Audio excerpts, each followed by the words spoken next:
अस्सलाम वालेकुम मेरी प्यारी सी यूट्यूब फैमिली, कैसे हैं आप सभी। उम्मीद करती हूँ आप सब लोग खूब मज़े में होंगे, खूब एंजॉय कर रहे होंगे। अल्लाह करे आप सभी लोगों के नसीब बुलंद और बाला हों और आपकी हर जायज़ दुआ, हर जायज़ तमन्ना पूरी हो। आमीन सुम्मा आमीन। तो मेरी प्यारी बहनों, मैं आप सभी लोगों से मिल रही हूँ मंडे की मॉर्निंग में। तो मैंने नीचे का घर पूरा साफ़ सुथरा करने के बाद में मैं ऊपर आ गई थी घर को साफ़ करने के लिए। अच्छा, आज हमें ना एक बैड न्यूज़ मिली कि हमारी फ्रिज ख़राब हो गई है। मुझे ऐसा लग रहा था, जैसे मुझे रात से ऐसा लग रहा था कि शायद कोई ना बेदिहानी में फ्रिज बंद कर दे रहा है। हमें इस बात का एहसास ही नहीं हो रहा था कि हमारी फ्रिज जो है ना ख़राब हो गई है। अच्छा, रमज़ानों में भी फ्रिज हमारी ख़राब हो गई थी, मगर हमने ठीक करवा ली क्योंकि भाई चांद रात थी, हमें बहुत ज़्यादा टेंशन हो रही थी क्योंकि अच्छा खासे खाने वाने बनाए थे हमने। तो हम सोच रहे थे कहीं ये चीज़ें ख़राब ना हो जाएं, तो इस वजह से हमने चांद रात पे अपनी फ्रिज ठीक करवा ली थी। अब फिर वो फिर से परेशान करने लगी, तो समझ लें फ्राइडे से ना हमारी फ्रिज ख़राब ही थी, लेकिन हमें समझ में नहीं आ रहा था। लेकिन अब जब पता चला तो अल्लाह, इतना ज़्यादा टेंशन होने लगी ना। अच्छा, मैंने आप लोगों के साथ में काफ़ी बार शेयर किया है कि मैं ना घर में मलाई इकट्ठी करती हूँ और फिर ना मैं उसमें से देसी घी निकालती हूँ। तो इस तरह से देखें पैसों की बचत हो जाती है, क्योंकि देसी घी काफ़ी कॉस्टली मिल रहा है। तो मलाई भी रखी हुई थी, मुझे उसका भी डर हो रहा था कि कहीं मलाई ख़राब ना हो जाए, तो मुझे आज ना मलाई से देसी घी भी निकालना है। अच्छा, हम कल गए थे शादी में, तो हमारे यहाँ आई थी रात बिरयानी, तो आज ना लंच भी नहीं बनाना था मुझे, तो आज हम लंच में बिरयानी ही खाएंगे।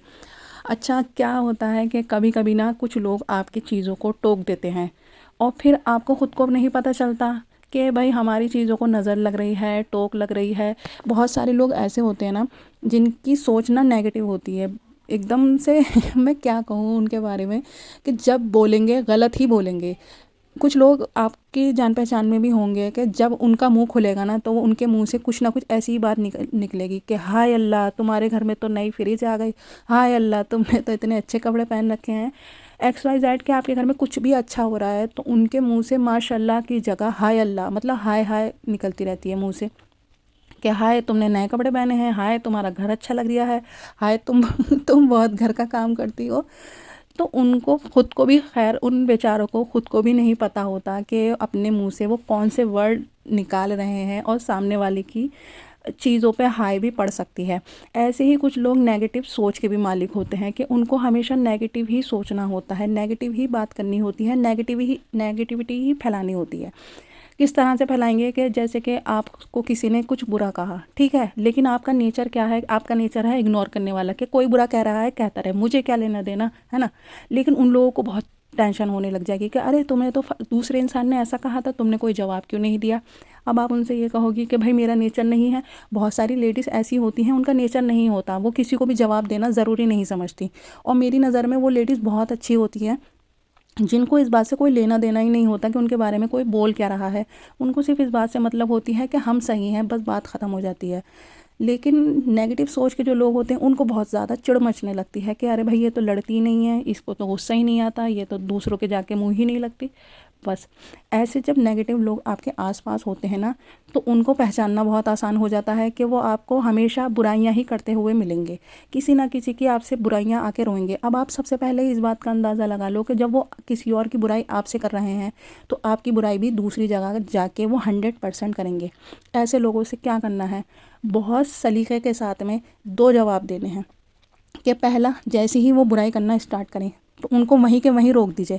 भले ही चाहे जिसकी बुराई कर रहे हैं आपको उससे नफ़रत ही क्यों ना हो। मैं एक बात कह रही हूँ छोटी सी, कि आपको बिल्कुल भी पसंद ना हो वो इंसान, लेकिन फिर भी आप उस इंसान के बारे में कुछ बुरा नहीं सुनना। आप साफ सीधा एक बात कहना कि देखें भाई, ये होती है गीबत और मुझे गीबत करनी या सुननी बिल्कुल पसंद नहीं है।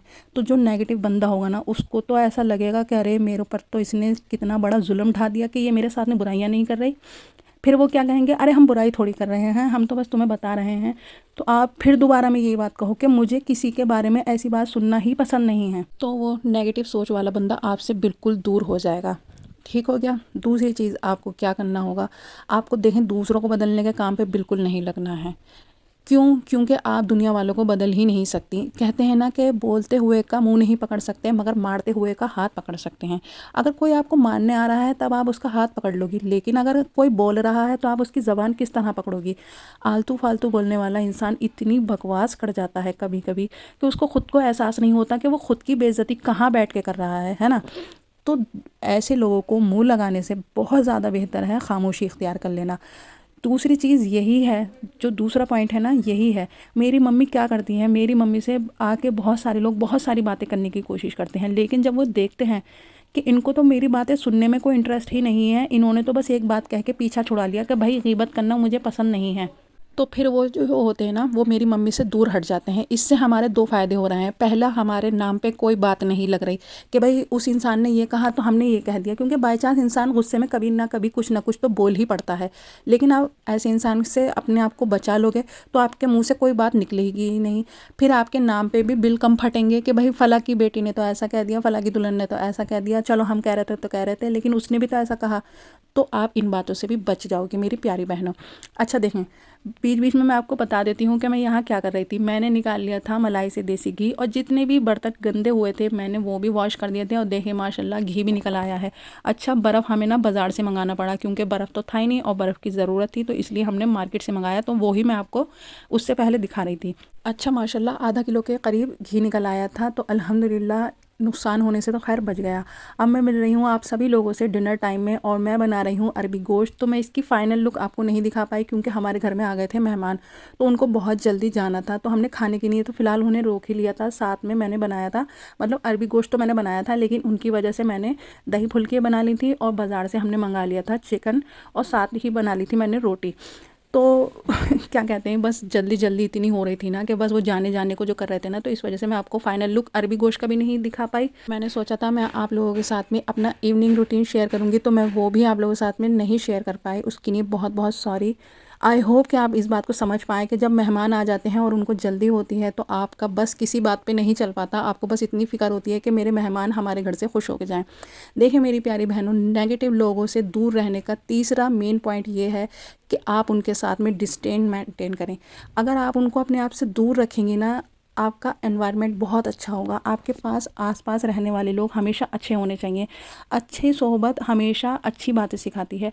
अच्छे लोगों को सुना करें, अच्छे लोगों से बात किया करें, अच्छी-अच्छी बातें सीखा करें, और आपको भी जो अच्छी बातें पता हुआ करें ना, तो मेरी प्यारी बहनों ज़रूर शेयर करा करें दूसरे लोगों के साथ में। आपको नमाज़ के बारे में, कुरान शरीफ के बारे में, किसी हदीस के बारे में कुछ भी अच्छी नॉलेज है, या खाना बनाने के बारे में, कपड़े सीने के बारे में कुछ भी अच्छी नॉलेज है ना आपके पास, ज़रूर शेयर करा करें। ये समझा करें कि आपके पास एक अमानत है, और आपको उस अमानत को दूसरों तक पहुंचाना ही पहुंचाना है। तो मेरी प्यारी बहनों, अच्छी बात कहने से कभी मत घबराओ। और अब मैं करूँगी अपने ब्लॉग का यहीं पर एंड। ब्लॉग थोड़ा भी पसंद आया हो और आप मेरे चैनल पर न्यू हो, तो प्लीज़ चैनल को सब्सक्राइब करके वीडियो को लाइक कर देना। अपने किसी फैमिली फ्रेंड में मेरे ब्लॉग को ज़रूर शेयर करना। कमेंट करके मुझे ज़रूर बताना आज का ब्लॉग आप सभी लोगों को कैसा लगा। फिर मिलती हूँ, अल्लाह हाफिज़।